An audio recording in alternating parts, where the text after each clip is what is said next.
এই যে অডিও ফাঁস এবং এর আগেও আমরা দেখেছি, এর মাধ্যমেই প্রমাণিত হয় যে গণহত্যার মাস্টার মাইন্ড হাসিনাকে ভারত থেকে ফিরিয়ে আনার ব্যাপারে সরকারের পদক্ষেপ এখনো পর্যন্ত দৃশ্যমান নয়। গণহত্যার বিচারের কথা অনেকে বলছে, কিন্তু বিচারটা আসলে কিভাবে করবে? ওবায়দুল কাদের দেশে নাই, পালিয়ে গেছে। হাসান মাহমুদ ইউরোপে পালিয়ে গেছে। আসাদুজ্জামান খান তিনি ভারতে পালিয়ে গেছে। যারা গণহত্যার সাথে সরাসরি সম্পৃক্ত এদের অধিকাংশই পালিয়ে গেছে। আর যাদেরকে ধরেছে হয়তো দু একজনের অপরাধ থাকতে পারে, বাকিরা যে হত্যা মামলার সাথে জড়িত সেটা প্রমাণ করা কিন্তু খুবই দুঃসাধ্য। এই জন্য সরকারকে বলবো, যারা এই ঘটনায় জড়িত আপনারা অবশ্যই তাদেরকে বাংলাদেশে ফিরিয়ে এনে যথাযথ শাস্তির উদ্যোগ গ্রহণ করুন। গণহত্যার বিচার না হলে এই ধরনের আবারও গণহত্যা সামনে হতে পারে। সুতরাং হাসিনা যে অন্যায় করেছে, শেখ পরিবার যে অন্যায় করেছে, ওবায়দুল কাদেররা যে অন্যায় করেছে, এই অন্যায়ের অবশ্যই বিচার বাংলার মাটিতে হতে হবে। অন্যথায় শহীদের রক্তের সাথে বেইমানি করা হবে। আবু সাইদ মুগ্ধরা যে জীবন দিল নতুন বাংলাদেশের স্বপ্ন দেখে, আর সেই নতুন বাংলাদেশ গঠন করার জন্য অবশ্যই রাষ্ট্র সংস্কার অপরিহার্য। ঐক্যমত কমিশন আলোচনা করছে। আমি মনে করি, আমি আশা ব্যক্ত করছি, অবশ্যই আলাপ আলোচনার মাধ্যমে রাষ্ট্র সংস্কারের যথাযথ প্রক্রিয়া এবং যথাযথ পদক্ষেপে আমরা পৌঁছাতে পারব। বাংলাদেশের হয়তো আমাদের ভিতরে ভিন্নতা থাকতে পারে, হয়তো আমি চাই শতভাগ আমার যে প্রস্তাবনা সেখান থেকে শতভাগ বাস্তবায়ন হোক, হয়তো অন্য দল সেও চাই, কিন্তু সবার তো আসলে শতভাগ বাস্তবায়ন হবে না। কিন্তু রাষ্ট্রের কল্যাণে যে সংস্কারগুলো অপরিহার্য সেগুলো অবশ্যই ঐক্যমতের ভিত্তিতে হতেই হবে। আশা করি দলগুলো এই ব্যাপারে আন্তরিক হবে। যদি আমরা নিজেদের মধ্যে হট্টগোল পাকাই, আমরা নিজেরা আমাদের দাবিতে অনড় থাকি, তাহলে কোনোভাবেই ঐক্যমতে পৌঁছানো সম্ভবপর নয়।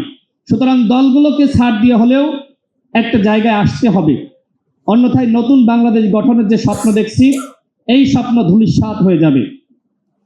অন্তর্বর্তীকালীন সরকার 11 মাসে অনেক কিছু চাইলে সংস্কার করতে পারত, এবং সেই সংস্কার করার জন্য ঐক্যমতের কোনো প্রয়োজন ছিল না, এই ধরনের আলোচনার প্রয়োজন ছিল না। যেমন পুলিশ সংস্কার কমিশন গঠন করে পুলিশের শুদ্ধি অভিযান, যারা গণহত্যার সাথে জড়িত সেই সকল পুলিশদের বিরুদ্ধে ব্যবস্থা নেওয়া, যারা 14 সালের 18 সালের 24-এর ভুয়া নির্বাচনের সাথে জড়িত ছিল ওই সকল ডিসি এসপি সরকারি আমলাদের বিরুদ্ধে ব্যবস্থা নেওয়া। কিন্তু আমি জানি না সরকার এখনো পর্যন্ত কেন ওই সচিবালয়ে সংস্কার করতে পারে নাই, কেন হাসিনার আমলাদের মাধ্যমে এখনো পর্যন্ত দেশ চালাচ্ছে। আচ্ছা, আপনারাই বলেন, এই হাসিনার আমলারা এরা কি রাষ্ট্র সংস্কার চাইবে? কোনোভাবেই চাইবে না। এরা চাইবে যে আবারও হাসিনা ফিরে আসুক। আর এই জন্য দরকার ছিল যারা অন্যায়ের সাথে জড়িত এদের বিরুদ্ধে ব্যবস্থা গ্রহণ করা। কিন্তু সরকার এখনো পর্যন্ত সেই দুর্নীতির বিরুদ্ধে কোনো অবস্থান নিতে পারে নাই। এখনো পর্যন্ত কি এই সচিবালয়ে তদবির বন্ধ হয়েছে? নিয়োগ বাণিজ্য বন্ধ হয়েছে? পুলিশের ঘুষ খাওয়া দুর্নীতি বন্ধ হয়েছে? আজকে সংস্কারের কোনো ছিটে ফোঁটা আমরা দেখতেছি না। সরকার যদি 11 মাসে আমূল পরিবর্তন আনতে পারত, তাহলে আমার মনে হয় আজকে দলগুলো সংস্কার নিয়ে যে ধরনের মত পার্থক্য, এই মত পার্থক্য থাকতো না। সরকার যেহেতু নিজ থেকে অনেক কিছু করতে পারে নাই, সুতরাং এখন দলগুলো তার নিজস্ব এজেন্ডার বাইরে আসতে চাচ্ছে না। খুব স্বাভাবিক, শুরুতে যে কাজগুলো করা যেত 11 মাস পরে সেই কাজগুলো করা যায় না। সর্বশেষ বলবো, এখন গণমাধ্যমের সংস্কার নিয়ে কথা উঠছে। নাহিদ ইসলাম এনসিপির বর্তমান আহ্বায়ক, তিনি তথ্য উপদেষ্টা ছিলেন, কিন্তু তিনি দায়িত্ব থাকার 7 মাসে গণমাধ্যমের কোনো সংস্কার হয় নাই। এখন তার সহযোদ্ধা মাহফুজ আলম তিনি দায়িত্বে রয়েছেন, গণমাধ্যমের কোনো সংস্কার হয়েছে? আমরা দেখেছি কিভাবে প্রেস ব্রিফিং এর নামে হাসিনাকে তেল দেয়া হতো। সেই তেলবাজ সাংবাদিকরা এখনো পর্যন্ত চাকরিচ্যুত হয়েছে, তাদের বিরুদ্ধে ব্যবস্থা হয়েছে।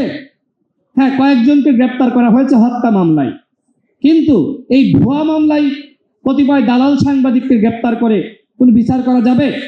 তারা যে অন্যায় করেছিল, হাসিনার দালালি করেছে, হাসিনার ফ্যাসিবাদ কায়েমের জন্য কাজ করেছে, দুর্নীতি করেছে, এই মামলায় তাদেরকে গ্রেপ্তার করা যেত, সেটি করা হয়নি। বন্ধুগণ, সর্বশেষ বলবো, আমরা বিপ্লব করেছি, কিন্তু আমার কাছে মনে হচ্ছে আজকে সেই বিপ্লব ব্যাহত হওয়ার পথে।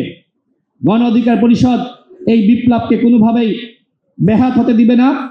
আমি সরকারকে বলবো যে আপনারা 11 মাস যাই করেছেন, সামনের যে দিনগুলো রয়েছে এই দিনগুলোতে জনগণের প্রত্যাশা অনুযায়ী আপনাদেরকে কাজ করতে হবে। দলগুলোকে কিভাবে এক জায়গায় রাখা যায় সেই দায়িত্ব আপনাদেরকে পালন করতে হবে। আজকে যদি আমরা বিভাজিত হয়ে যাই, ফ্যাসিবাদ বিরোধী শক্তির মধ্যে যদি আজকে বিভাজন থাকে, আমরা বিভক্ত হয়ে যাই, তাহলে হাসিনা আবারও ফিরে আসবে, আওয়ামী লীগ আবারও ফিরে আসবে। হাসিনা দিল্লি পালিয়ে গেছে, কিন্তু হাসিনার যে ফ্যাসিবাদ, যে ফ্যাসিবাদী সেটআপ, সেগুলো এখনো পর্যন্ত রয়ে গেছে। সচিবালয়ে, পুলিশে, বিভিন্ন দপ্তরে, সেক্টরে, সর্বত্র সেই ফ্যাসিবাদী সেটআপ। এই সেটআপের মাধ্যমে কোনোভাবে রাষ্ট্র সংস্কার হবে না। এবং এই উপদেষ্টা পরিষদ, আমরা তাদের কাছ থেকে অনেক কিছু প্রত্যাশা করেছিলাম। তারা শুরুতে বলেছিল যে তাদের সম্পদের হিসাব প্রতি মাসে তারা একবার করে দাখিল করবে। পিএস, যুগ্ম সচিব, সচিব সহ সরকারি কর্মকর্তাদের সম্পদের হিসাব প্রতি মাসে একবার করে দাখিল করবে। কিন্তু এখনো পর্যন্ত 11 মাসে, যেখানে 11 বার করার কথা, একটি বারও করতে পারে নাই। বরং উপদেষ্টাদের, পিএসদের দুর্নীতিতে আমরা দেখেছি যে তারা দুদকে দৌড়াচ্ছে, পিএসদের দুর্নীতি দুদকে দৌড়াচ্ছে। তারা যদি শুরু থেকে এই দেশটা ভালোভাবে চালাতে পারত, তাহলে আজকের যে সম্ভাবনা নষ্ট হয়েছে, আজকে যে হতাশা মানুষ ব্যক্ত করছে, এই হতাশা আমাদেরকে দেখতে হতো না। আমি সরকারকে বলবো, 11 মাস তাইরে নাইরে করে দেশ চালিয়েছেন, এখন 7 থেকে 8 মাস আপনাদের হাতে সময় রয়েছে। এখন আপনারা কিভাবে গণহত্যার বিচারকে এগিয়ে নিয়ে যাবেন, কিভাবে রাষ্ট্র সংস্কার করবেন, এবং কিভাবে বাংলাদেশের জনগণকে একটি আন্তর্জাতিক মানের অবাধ, সুষ্ঠু, নিরপেক্ষ নির্বাচন উপহার দিবেন, সেই 3টি কাজে আপনাদেরকে সমান গুরুত্ব দিয়ে অবশ্যই মনোযোগ দিতে হবে। এইখানে বক্তারা বক্তব্য রেখেছেন যে নির্বাচনের জন্য অবশ্যই উপযুক্ত পরিবেশ দরকার। সরকার বলছে, আমাদের প্রধান উপদেষ্টা বলছেন, যদি আমরা আন্তর্জাতিক মানের একটি অবাধ, সুষ্ঠু, নিরপেক্ষ নির্বাচন জাতিকে উপহার না দিতে পারি, তাহলে আমরা নিজেদের কাছে অপরাধী থেকে যাব। কিন্তু একটি অবাধ, সুষ্ঠু, নিরপেক্ষ নির্বাচনের জন্য যে ধরনের পরিবেশ দরকার হয়, যে ধরনের আইন শৃঙ্খলা বাহিনীকে যেভাবে তৈরি করতে হয়, আমরা এখনো পর্যন্ত সরকারের সেই উদ্যোগ আমরা লক্ষ্য করছি না। বরং সমাজে হানাহানি, মারামারি, পুলিশের কথা এখন কেউ গুনায় ধরে না, কিছুটা আর্মিকে ভয় পাচ্ছে। সরকার 11 মাসে এখনো পর্যন্ত এই আইন শৃঙ্খলা বাহিনীকে ঠিক করতে পারে নাই। তাহলে কিভাবে মানুষকে একটি অবাধ, সুষ্ঠু, নিরপেক্ষ নির্বাচন উপহার দিবে?